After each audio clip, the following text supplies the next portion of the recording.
Alright, you guys, how's it going? So today we're going to be doing sort of a installation overview. One of you guys asked me about my HIDs, so I'm going to go ahead and go over them, my likes, dislikes about them, and how I installed them.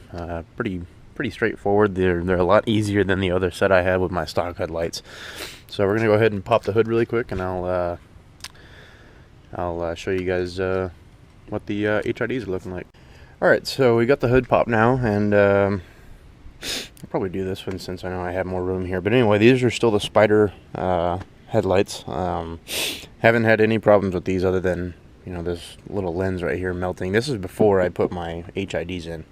I don't know what happened, but it's not getting worse, and that one hasn't done anything yet, so, I mean, it seems to be holding just fine.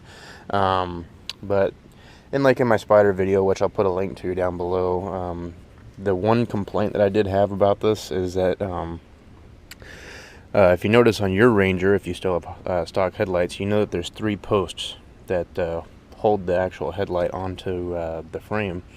And on this, there's only 2. You have one up in this top corner, and then you have one in that bottom corner. So there, you know, these things do move around a little bit. So you really gotta fine tune these little screws that these little clips hold into. So you go ahead and remove this factory clamp here, and then they give you this to clamp right there, and I've never had it pop off or anything. So, and then this you just simply pull up. If I can get some leverage, and there we go.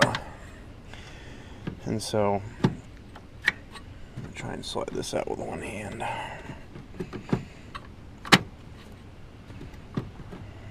Okay, maybe not.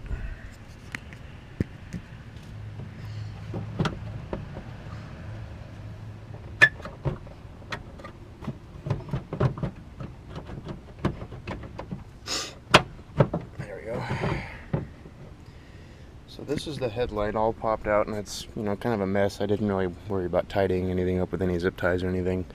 But yeah, you can see that 1 post and 2 posts. But anyway, so as far as the headlights, I bought these on Amazon. They're from Zentech, and that's Zentech with an X.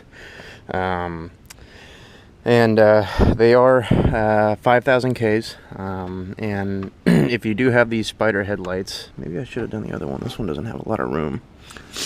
Let me check this one, because I don't want to mess any of my wiring up here.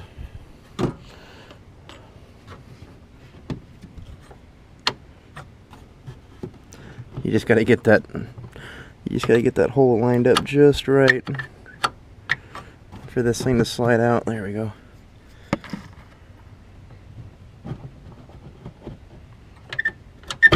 There we go. Yeah, it's pretty tight over here too.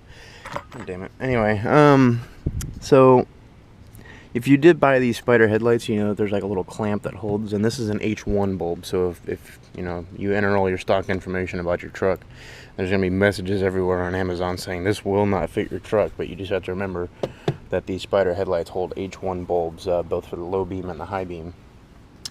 And yeah, it's just a simple 2-wire, and then I was a little bit worried when I first got it, because or before I even got it, because I was sitting there thinking to myself, okay, I'm gonna have to splice into the wire harness, and I'm not gonna be able to use my high beams anymore, because I was used to the 9007 setup, where that way I could still retain my my halo rings and whatnot. I was overthinking it, but yeah, so it's actually pretty simple on the setup and whatnot. It just plugs in like the actual the wire harness for these HIDs. This is the main one. It just plugs into the positive and negative on the actual wire harness coming off of the new light, the Spider headlight. And then it routes back here. Oh man, my ballast is hanging down. I need to secure that. But you can see it wiggling in there. I need to secure that better. And it just goes in there, plugs in, and comes back. And yeah. And plugs right into that headlight. I don't really want to take them out because there's not enough room, and I don't want to get them dirty, and it's kind of a pain to reset these H1 bulbs. But yeah, I haven't had anybody flash their high beams at me or anything. The cutoff line now is beautiful on this, and the thing I like about it is it matches the hue of all my LED lights up here. And lots of throw, but it doesn't, like, you can tell by that cutoff line that all the major part of the light is cut down well low, like basically on the freeway when I see it. Like say I'm one lane over but behind a car, basically that cutoff line, if it's just a standard sedan, like the cutoff line is right here below their mirror, so it's not shining in their mirror, and unless it's, you know, jacked up a little bit. But for the most part out here in Southern California, that's what people drive, is just regular stock sedans. And so the only problem that I've really had with these headlights, the actual bulbs themselves, is I actually noticed that on my drive to Idaho this summer. I was switching from low to high beam, and the low beams now, since I have HIDs in this, are actually a lot better than the high beams. But I noticed when I switched from low beams to high beams, I think it was this bulb that did not come back on, and so I noticed it barely. But when I stopped for gas, you know, I left the truck running, and I got out, and sure as shit, this one went out. And then turned the truck off, turned it back on, and came right back on. So I don't know if it's a wiring problem or something, but that's the only foul up that I've had with it. Also, if you do have these spider lights, there's something about these bulbs.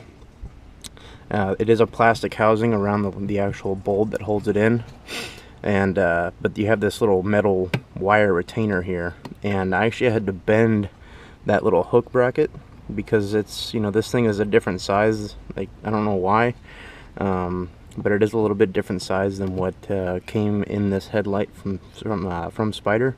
So I had to kind of tweak it and twist it towards me, like this way, and that way it would actually hold that retaining wire, that retaining clip, to actually hold the light in place. Otherwise it just kept popping off. So that's the only modification I actually had to do to the light, the actual headlight itself, to actually hold these bulbs. But yeah, so that's really just a installation overview, and you know, I'm pretty sure you guys have seen these headlights at night and whatnot. But I'm gonna go ahead and seat this back in here, just like that, and then just sort of push in. And you want to make sure this is facing out. That way it's not. Come on. There we go. So.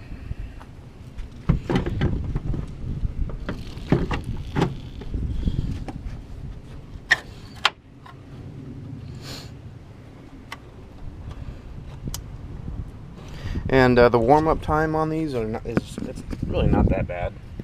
It only takes about 10 seconds for them to warm up. But yeah, we'll go ahead and turn them on for you guys. And the other nice thing that I didn't really want to deal with is having to go to the battery, which, like I said, it just plugs right into the stock or into the wire harness that Spider gives you. But you can see them lighting up in there, and you can see that cutoff line in there. We'll go to the other lens since it's actually clean. But yeah, they're a beautiful little light, you know. Definitely gives the truck a really cool look at night, and the lighting that it provides is really nice. You know, and they're just about warmed up now. It looks really, really blue when they're warming up, but once they're up to temperature, that's when they start looking kind of like crystal white. And but yeah, like I said, with this headlight design is. So one thing I don't like, I wish they would have put 3 posts instead of 2, because if I go over like a big highway divider or an overpass divider, you can see the light shake. But other than that, which thought I saw my LEDs go out for a sec. But yeah, that's the only thing I don't like, because it does move around a little bit. But you know, hopefully that's an improvement that Spider makes in the future. But yeah, so now they're fully warmed up and everything's still working in there. But yeah, so that's really just a overview of how I installed the lights, and my likes and dislikes of them. You know, like I said, they are extremely bright at night, and but I did have to aim these down a little bit, which took about 3 hours. You know, constantly taking them on, taking them off, adjusting the little screws and whatnot to make sure that the cutoff lines match, because I'm OCD and I want them to look perfect. And yeah, but But yeah, with all the lights I have now, you know, the big one, little one, tiny ones, all that stuff, you know, it's looking really good. And just an update, I'm to the point where I really don't care anymore, but even after that really extensive sealing job I did, you can still see moisture in there. So I don't know, maybe you are better off buying just an American-made light bar, to say the least. But yeah, so as far as the update, I'm getting really off topic here. As far as that update for the giveaway, as I checked this morning, we're at 831. So good job, guys. Keep it up. And once we hit that 1,000, you know, I'll be shipping that light out to a lucky winner. And it looks like, I don't have any guarantees yet, but it looks like Auxbeam's going to be sending me some more lights to review. And I'm going to try and see if I can work that into also some more giveaway prizes. Because it just feels wrong, you know, one person out of 1,000 getting something. So, but yeah, so you know, anyway, so those are the lights. That's how I like them, and how I installed them and whatnot, and how I actually need to secure that ballast a little bit better. But yeah, so comments, questions, leave them down below. If you're feeling generous, hit that like button. And as always, guys, thanks for watching. Take care.